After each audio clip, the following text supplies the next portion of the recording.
जातो, तो उठवला जातो किंवा नाही, आणि त्याचे उत्तर म्हणून प्रेषित पौल या मंडळीला लिहित असताना तो या वचनामध्ये असं लिहितो की ख्रिस्त तुमच्या आमच्या पापाबद्दल मरण पावला. देवाच्या वचनामध्ये म्हटलंय मनुष्याने पाप केलं आणि पापाच्या द्वारे मरण जगामध्ये आलं, आणि एका मनुष्याच्या द्वारे सर्व मनुष्यामध्ये मरण पसरलं, आणि त्याचाच एक भाग म्हणून प्रभू येशू ख्रिस्ताला मरावं लागलं. अनेक देवाचे सेवक संदेश ते मरण पावले, त्यांच्या कबरी आमच्यामध्ये आहेत, आणि आमच्यामध्ये जयश्री गायकवाड आंटी ह्या देखील प्रभूवर विश्वास ठेवणाऱ्या होत्या, आणि आज त्या प्रभूमध्ये विसावं घेत आहे. आणि म्हणून या ठिकाणी ज्या प्रकारे प्रेषित पौल म्हणतो की तो तुमच्या आमच्या करिता मरण पावला, पुरला गेला, आणि तिसऱ्या दिवशी शास्त्रात सांगितल्याप्रमाणे त्याला पुन्हा उठवण्यात आले.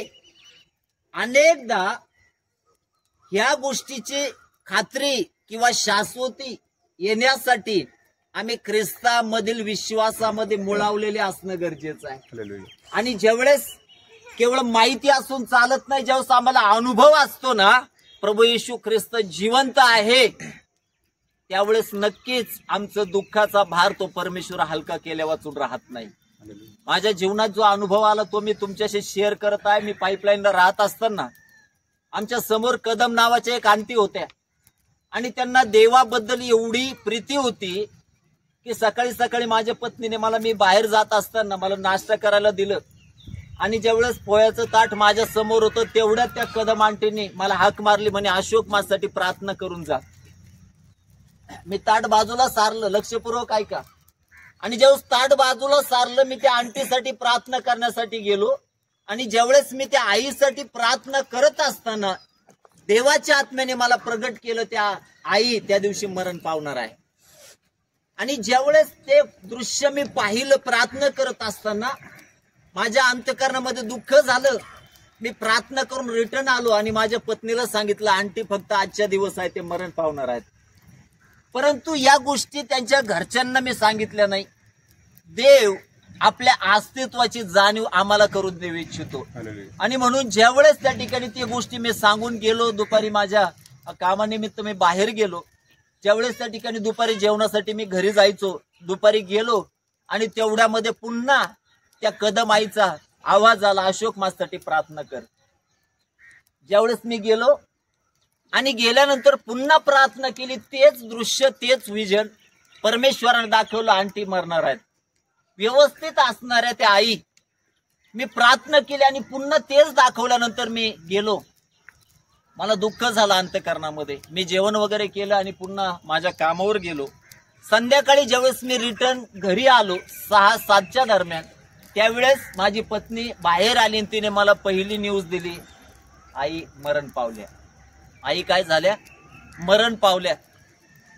न सांगण्याचं कारण हे होतं की जर मी सांगितलं असतं आणि आई जर मृत्यू पावली असती आणि जर ते लोक म्हटले पाळक साहेब आमची आई आणून द्या, आपण माणूस आहोत, आई आणून देणं आपल्या हातामध्ये नाही. काही गोष्टी आपल्या हातामध्ये नसतात.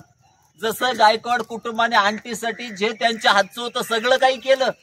ज्याही वेळेस आजारी पडायच्या त्यावेळेस हॉस्पिटल त्यांच्यासाठी असायचं, आणि म्हणून या कुटुंबाने देखील दुःख करू नये. तुमचं जे कर्तव्य होतं ते तुम्ही परिपूर्णपणे केलं, परंतु ज्या गोष्टी देवाच्या हातामध्ये आहे ना त्या आम्ही देवाकडे सोपून देणं गरजेचं आहे. मी घरामध्ये गेलो आणि मी रडत बसलो, ते यासाठी की ती आई मरण पावली, आणि माझ्या अंतःकरणामध्ये कुतूहल हे होतं आणि ती आई त्या नेमकं गेल्या कुठं. आणि मी प्रार्थना करत बसलो असताना स्पष्टपणे एक वचन माझ्या समोर प्रभू येशूने आणलं.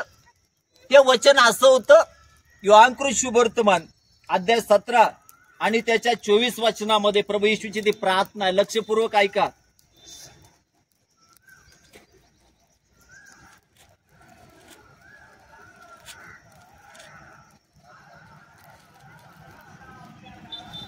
त्या ठिकाणी असं म्हटलंय, प्रभू येशू म्हणतो, हे माझ्या बापा, माझी अशी इच्छा आहे की तू जे मला दिले आहेत त्यांनीही जेथे मी आहे तेथे माझ्या जवळ असावं. यातून माझ्या प्रश्नाचं उत्तर मला मिळालं होतं. जरी त्या आई ख्रिस्तामध्ये विसावा पावल्या, परंतु त्या इतरत्र कुठं नव्हत्या, तर त्या परमेश्वराच्या जवळ होत्या, त्या सुखलोकात होत्या. आणि त्या दिवशी मला त्या आईबद्दल दुःख वाटलं नाही, कारण आनंद वाटला. यासाठी की वचनामध्ये म्हटलंय, मनुष्याने सर्व जग मिळवलं आणि आपल्या आत्म्याचा नाश केला तर त्याला काय लाभ. आणि त्या वचनाकरवी जे देवाने मला वेगळा अनुभव दिला ना, माझ्या जीवनामध्ये त्या करवी परमेश्वराचा मोठा अनुभव आला आणि मला अधिक त्याच्यामध्ये मुळावण्यासाठी साह्य आणि मदत झालं. येथून सांगायचं तात्पर्य हे, आंटीचं जीवन तुमच्या सर्वांसमोर आहे. कधीही त्या भक्तीला येण्याचं कधीच त्यांनी जीवनामध्ये टाळलं नाही. आणि त्यांच्या जीवनामध्ये कॉटेज प्रार्थना असेल, कुठं सभा असतील, मंडळीचे कार्यक्रम असतील, त्या प्रत्येकामध्ये त्या नेहमी हजर असायच्या. आणि यावरून जर आम्ही पाहतो, त्या वधस्तंभावरील चोराला तो प्रभू येशू ख्रिस्त म्हणतो, तू आजच माझबरोबर सुखलोकात असशील. तर आपल्याला काय वाटतं, आज आंटी कुठं आहेत? महत्वाची गोष्ट आहे ना. वचन सांगतं, त्याच्यावर विश्वास ठेवणारा लज्जित किंवा फजित होत नाही. आणि म्हणून त्यांचा विश्वास त्या प्रभू येशूवर होता. आणि या दोन्ही गावामध्ये अधिक विश्वासणारे ही खूप आनंदाची गोष्ट आहे, चांगली गोष्ट आहे. आणि म्हणून खाली जर आपण वाचलं तर तेच प्रेषित पौल इथं मंडळीला सांगतो. तो म्हणतो की तो तिसऱ्या दिवशी उठला, तो केफाला मग 12 जणांना दिसला. आपण प्रत्येकाने ख्रिस्ताला वेगवेगळ्या माध्यमातून पाहिलेलं आहे. चाहे आपल्या जीवनामध्ये ज्यावेळेस आजारपण आला आणि आपण प्रार्थना केल्या, त्यावेळेस देवाने जे आपलं आरोग्य दिलं, त्यातून घडलेली साक्ष याचं प्रमाण आहे की तो ख्रिस्त जिवंत आहे. आणि म्हणून ज्यावेळेस एवढे चमत्कार त्या प्रभूने आम्हाला दाखवले आणि जर त्याचा अनुभव आम्हाला दिला, तर आम्ही प्रभूचे विश्वासणारे आहोत. आणि वचनामध्ये सांगितल्याप्रमाणे प्रेषित पौल पुढे पुन्हा म्हणतो, तो 500 जणांना दिसला, याकोबाला दिसला आणि शेवटी काय म्हणतो, मलाही तो काय झाला, दिसला. आणि म्हणून आमच्याही जीवनामध्ये ख्रिस्ताचा अनुभव जर आहे ना, तो विश्वास आम्ही दृढ बाळगणं गरजेचं आहे. शेवटच्या समयामध्ये असताना महत्वाची गोष्ट सांगू इच्छितो, ती ही, आंटीच्या जाण्याद्वारे गायकवाड कुटुंबियांना दुःख झालं, तसं गावकऱ्यांना दुःख झालं, नातेवाईकांना दुःख झालं. आणि ते आमच्या मंडळीमध्ये येत असल्या कारणाने आम्हाला अधिक दुःख झालं, कारण प्रभूवर त्यांचा दृढ विश्वास होता. परंतु पवित्र शास्त्रामध्ये असे अनेक सेवक संदेश आहेत जे अचानक मृत्यू पावले. आणि त्यापैकी जर आम्ही पाहिलं तर पवित्र शास्त्रामध्ये आम्हाला मोशेचं मरण दिसतं. बरोबर आहे ना? लक्ष द्या इकडं. मोशे जो मिसर पासून त्या इस्रायल लोकांना कनानपर्यंत घेऊन जाणार होता, परंतु ज्यावेळेस तो मध्येच मृत्यू पावला, इस्रायली लोक जे बाहेर निघाले होते ते पोरके झाले, त्यांना कोणी पुढारी नव्हता. परंतु अशा परिस्थितीमध्ये आम्ही पाहतो, आता जे गीत आम्ही गायलं त्या गीतामध्ये खूप महत्वाच्या गोष्टी त्या ठिकाणी सांगितल्या गेल्यात. जरी मोशे त्यांच्या बरोबर नव्हता, तरीही ज्या मोशेने त्या जिवंत देवावर भिस्त ठेवली होती, तो देव त्यांच्या बरोबर होता. आणि म्हणून यातून सांगायचं तात्पर्य हे, ज्या देवावर आंटीचा विश्वास होता, तो देव कुटुंबियांना आंटीने दाखवलेला आहे. आणि म्हणून जसं इस्रायल लोकांची काळजी त्या पवित्र देवाने घेतली, तशी या कुटुंबाची देखील काळजी घेण्यास परमेश्वर काय आहे, समर्थ आहे.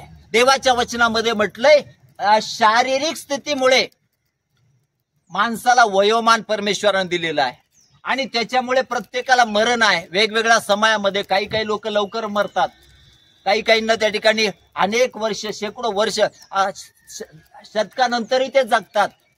परंतु जरी आमच्या जीवनामध्ये दुःखाची पोकळी निर्माण झाली, तरी तो परमेश्वर आमची काळजी घेतो. आणि त्याचं प्रमाण हे, प्रमाणाविना बोलणे व्यर्थ होईल. माझे वडील मी 2 वर्षाचा असताना मरण पावले आणि माझा आधार नाहीसा झाला. माझ्यावर माझ्या कुटुंबाची जबाबदारी होती, परंतु माझ्या बापाची भिस्त त्या जिवंत देवावर होती. फोटोला वगैरे आपण मानत नाही, परंतु त्या काळामध्ये जे माझ्या बापाला समजलं, त्यांनी एक छोटासा फोटो होता प्रभूचा, कोणाच्या तरी पत्रिकेवर छापला होता, तो घरामध्ये काचेमध्ये लावला आणि त्यावरून मला समजतं माझ्या बापाची श्रद्धा त्या जिवंत देवावर होती. आणि ज्यावेळेस त्यांनी श्रद्धा ठेवली, मला प्रभू येशू ख्रिस्त भेटला आणि आज मी प्रभूच्या सेवेत आहे. आणि आज त्या बापाची छाया त्या परमेश्वराने मला दिली, कारण तो म्हणतो मी तुला कधी घालून देणार नाही, मी तुला टाकणार नाही. आणि म्हणून जसं रेव्हरंड नारायण वामनराव टिळक म्हणतात, ख्रिस्त गुरु माऊली आमची, ख्रिस्त गुरु माऊली, तो प्रभू आम्हाला कधी टाकत नाही. आणि म्हणून या कुटुंबाला विशेष करून मी सांगेल, ज्या प्रकारे आंटी नेहमी बोलायच्या लेकरांच्या जॉब बद्दल, बाळासाहेब प्रार्थना करा, मंडळीमध्ये प्रार्थना असायच्या आणि त्यांची अपेक्षा होती हे कुटुंब आनंदित असावं. आनंदित असण्यासाठी महत्वाच्या गोष्टी काय आहे? आपल्या कुटुंबामध्ये प्रीती असायला पाहिजे, भावाभावामध्ये प्रेम असायला पाहिजे. आणि जर या गोष्टीचं अवलोकन आपण कराल, एकमेकांना क्षमा कराल, एकमेकाला समजून घ्याल, तर नक्कीच त्या देवाची उपस्थिती आमच्या घरात असेल. आणि जेव्हा देव जिथं असेल ना, ते कुटुंब आशीर्वादित झाल्या वाचून राहणार नाही. कारण ज्या देवावर आंटीने विश्वास ठेवला त्या विश्वासामध्ये बळकट राहा. अब्राम मेला, देवाने इसाकाला सोडलं नाही. इसाक मेला, देवाने याकोबाला सोडलं नाही. याकोब मेला, त्याच्या मुलांना सोडलं नाही. आणि आज याकोबाचे संतती इस्रायलमध्ये आहे, कारण त्यांचा देव जिवंत आहे. आणि जर त्यांचा देव जिवंत आहे, त्याच देवावर आपण श्रद्धा ठेवतो. विशेष करून आंटीने दिलेल्या मार्गाने चालत राहा, एकमेकामध्ये प्रीतीत राहा, क्षमाशीलता ठेवा आणि एकमेकामध्ये एकतेने राहा. देव तुम्हाला या वचनातून आशीर्वादित करू. यावेळेस आपण प्रार्थना करूया.